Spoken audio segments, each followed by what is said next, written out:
Estamos aqui com Ricardo Labuto Gondim, autor do romance policial B, que foi lançado recentemente pela editora Baluarte. Ricardo, conte-nos um pouco sobre a trama do livro e o que te inspirou a escrever. Toda expressão ficcional, por mais fantasiosa que seja, ela sempre parte de um dado real. Então você pode pegar, por exemplo, O Senhor dos Anéis.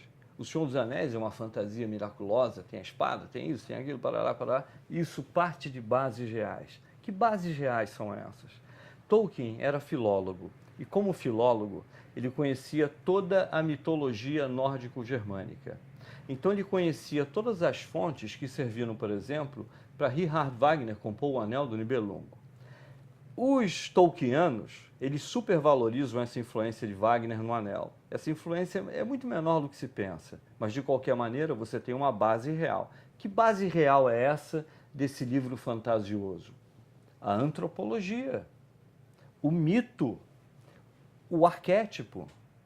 Então, qual é a base? A base do meu livro, embora o meu livro seja uma homenagem ao cinema B, seja uma grande fantasia, a base é a própria realidade que a gente vive, porque a gente vive numa realidade aberrante. A gente vive uma realidade da PEC 33, a gente vive na realidade da PEC 37, que são uma forma de golpe de Estado verde. Então, a minha indignação em relação a isso me leva, por exemplo, a colocar no meu livro, que é uma história policial que envolve o nazismo, envolve a Odessa, envolve o governo Dutra. Inclusive, tem uma propaganda desse livro que diz o seguinte: realidade e ficção tão misturados que você não sabe onde começa uma e termina a outra.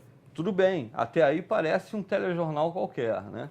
E é isso, é você tentar separar a fantasia da realidade, mas embora a história se passe em janeiro de 1950, a base é a perplexidade do autor diante de um país que tolera a PEC 33, a PEC 37, que tolera, por exemplo, um dado cavalheiro, ele é convidado a fazer a preparar a concorrência do Maracanã, e esse cavalheiro que prepara a concorrência do Maracanã, ele concorre e ganha.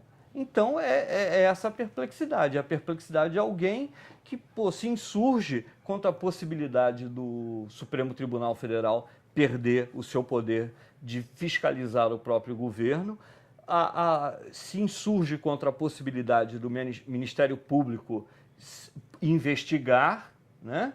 E que manifesta a perplexidade diante da mentira, diante das aberrações que este governo estabelece e que qualquer outro governo estabelece, porque todo governo é essencialmente uma entidade de corrupção. Entendi.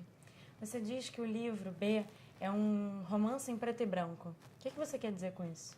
O B, ele foi escrito sobre uma matriz da literatura inglesa e que também permeia o cinema, chamada understatement, que é a narrativas de fatos muito graves em tons muito leves. E daí que o B é signo de uma homenagem ao cinema B da década de 1950. Por quê? Porque desde 1927, mais ou menos, os grandes cineastas do cinema expressionista alemão, eles começaram a se relacionar com Hollywood. Por exemplo, Murnau, que foi a maior expressão do expressionismo alemão, entre 1927 e 1931, ele produziu 4 filmes em Hollywood. Os grandes fotógrafos do expressionismo alemão foram para Hollywood. Os grandes cenógrafos do expressionismo alemão foram para Hollywood.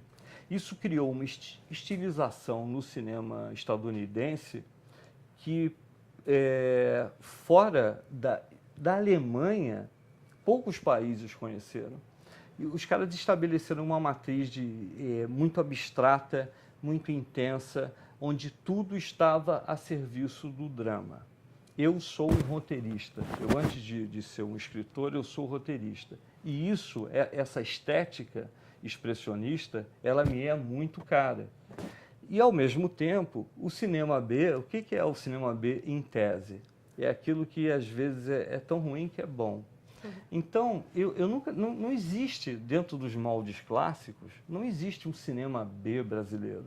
Então, eu queria contar uma história que, essencialmente, fosse um filme onde o leitor tivesse a experiência de se tornar diretor de um filme. E aí eu escrevi o filme B, que eu queria ter visto na década de 50 e que o Brasil jamais produziu. Entendi. A gente vê cada vez mais leitores comprando livros de autores brasileiros de entretenimento, como policial, fantasia, ficção científica. Alguns títulos vendendo mais de 300 mil exemplares. A que você atribui esse sucesso? Em 1985, eu era um estudante de comunicação e havia um concurso da maior agência do país, então, chamada MPM Propaganda, que era um concurso de monografias.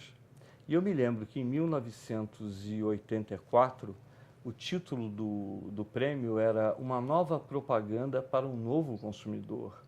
O Brasil vivia uma certa euforia. Num certo sentido, essa euforia era injustificável. Por quê?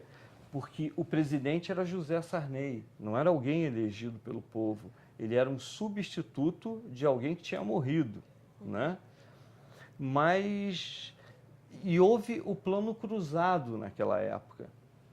E as pessoas viviam uma euforia, a ditadura está superada e tal, não sei o quê. E aí é uma nova propaganda para um novo consumidor, é um Brasil novo e tal. Se estabeleceu essa ideologia do Brasil novo. Esse Brasil novo não se confirma quando você lê os jornais hoje em dia, né? Isso é uma ilusão. Mas isso eu acho que impregnou o imaginário popular. E aí, a partir daquele momento, o Brasil começou a descobrir o Brasil.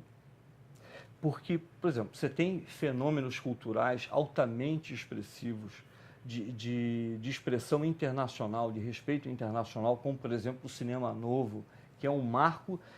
Eu acho que o cinema novo é um marco da cultura mundial, não é um fenômeno brasileiro e tal. Só que o cinema novo demonstrava um Brasil que o Brasil rejeitava. Porque o lema da Revolução era para frente Brasil, era a reafirmação do ideal positivista da ordem e progresso e tal. Então, o Brasil do golpe de 64 era um Brasil ilusório.